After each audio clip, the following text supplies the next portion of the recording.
কাফের বেঈমানরা চরিত্র যদি আমাদের হয়ে যায় আর এই অবস্থা যদি মরণ হয়, তাহলে কোথায় থাকতে হবে? জাহান্নামে আমাদের থাকতে হবে।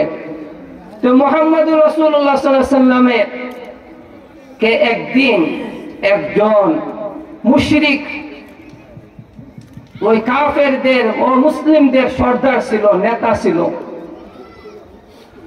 উকবা ইবনে আবি মুঈত। কি নাম জোরে বলেন? উকবা ইবনে আবি মুঈত। সে যখন কোন সফর টফর করে ব্যবসা বাণিজ্য করে যখন এলাকাতে আসতো, তখন সবাইকে জেফত দিয়া বড় খানা পিনার ব্যবস্থা করত। এমন হয় না? ছোটবেলায় কিন্তু আমরা দেখতাম বিশাল বড় জেফত করত, বাঁশ বিছাইয়া লাইন বের এইভাবে খাওয়াইতো। এমন আছে কি নাই? আছে। তো ওই তারাও এইভাবে বড় জেফত খানা পিনার ব্যবস্থা করত। তো মুহাম্মদ সাল্লাল্লাহু আলাইহি সাল্লাম কত দামি, ওনাকে দাওয়াত দিছে। আপনার আমার নবী ওই দাওয়াতে আসছেন। আসার পরে নবীর তো ফিকির ছিল একটা, আর আমরা তো ফিকির ছিল আর একটা। হিন্দুদের সমাবেশে গিয়া তাদের বাইরে আমরা কথা বলি, যেখানে যে পরিস্থিতি অনুযায়ী আমরা কথা বলি। তো আপনার আমার নবী ফিকির ছিল একটা মানুষের জন্য কালিমা ছাড়া, দ্বীন ছাড়া, ইসলাম ছাড়া, কোরআন ছাড়া যেন মৃত্যুবরণ না করতে পারে, এই ফিকির ছিল বেশি। কিভাবে মুসলমান বানানো যায়, তাকে জান্নাতি বানানো যায়, তাকে দুনিয়া ও আখিরাতে সফলতার রাস্তা, সিরাতে মুস্তাকিমের রাস্তা দেখানো যায়, সে ফিকির ছিল। আপনার আমার নবী বিশ্ব নবী রাহমাতুল লিল আলামিন উকবা ইবনে আবি মুঈতকে বললেন, উকবা ইবনে আবি মুঈত, তুমি আমাকে দাওয়াত দিয়ে তোমার বাড়িতে নিয়ে আসছো, কিন্তু আমার প্রস্তাব হইল আমি ততক্ষণ পর্যন্ত খানা পিনা গ্রহণ করব না, খাওয়া দাওয়া করব না, যতক্ষণ পর্যন্ত তুমি কালিমায়ে শাহাদাত, কালিমায়ে তাইয়্যিবা পড়ে মুসলমান না হবে, ততক্ষণ পর্যন্ত আমি খাবো না, তোমার খানা পিনা গ্রহণ করব না। তাহলে তুমি কালিমা পড়ে মুসলমান হয়ে যাও, না হলে আমি চলে যাব। ওই উকবা ইবনে আবি মুঈত দেখলেন, যদি নবী একজন সম্মানিত ব্যক্তি, উনি যদি চলে যান, দাওয়াত দেওয়ার পরে যদি ওই মেহমান যদি চলে যায়, তাহলে এই মেহমানের জন্য ওই উকবা ইবনে আবি মুঈতের জন্য এটা সম্মানজনক হবে না অসম্মানজনক হবে? অসম্মানজনক।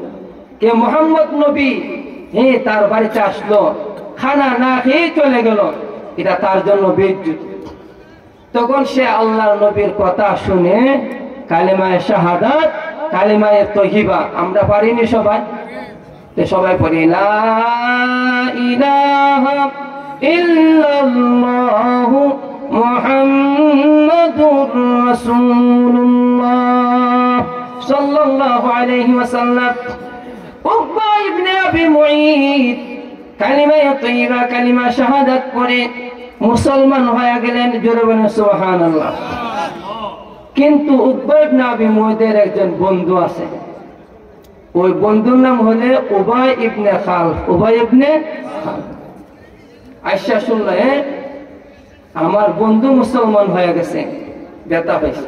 ব্যথা পাই বলতেছে, হে বন্ধু, তুমি নাকি আমাদের ধর্ম ছেড়ে দিছো তুমি, তাহলে আমি তোমার সাথে যে বন্ধুত্ব, এই বন্ধুত্ব সম্পর্ক রাখবো না। যতক্ষণ পর্যন্ত ইসলাম ধর্ম ত্যাগ না করবা, ততক্ষণ পর্যন্ত আমি তোমার সাথে সম্পর্ক রাখবো না। আমি দেখতে চাই তুমি গিয়া মুহাম্মদ নবীর সামনে গিয়া ওই কালিমায়ে তাইয়্যিবা, কালিমা শাহাদাত পরিত্যাগ করতে হবে, আর মুহাম্মদ নবীকে তুতু নিক্ষেপ করতে হবে। জোরে বলে নাউজুবিল্লাহ, আরো জোরে বলে নাউজুবিল্লাহ। শেষ পর্যন্ত শয়তান আসেনি? আরো জোরে বলে শয়তান আসেনি? এক শয়তান তো উবাই ইবনে খালফ। মানুষ শয়তান আছে কি নাই? আল্লাহ তাআলা নিজে বলছে, মানুষ শয়তান আছে, জিন শয়তানও, আসল শয়তানও আপনা আমার সাথে আছে। ওয়াকানা শাইতানু লিল ইনসানি কাদুলা।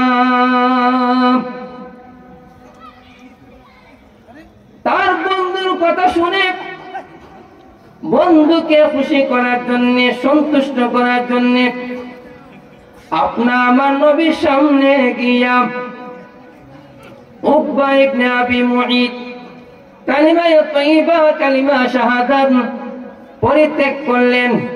আপনা আমার নবীর চেহারার মধ্যে থুতু নিক্ষেপ করলেন। নাউজুবিল্লাহ বলেন। নবীর চেহারা লাল হয়ে গেল, বিবর্ণ হয়ে গেল।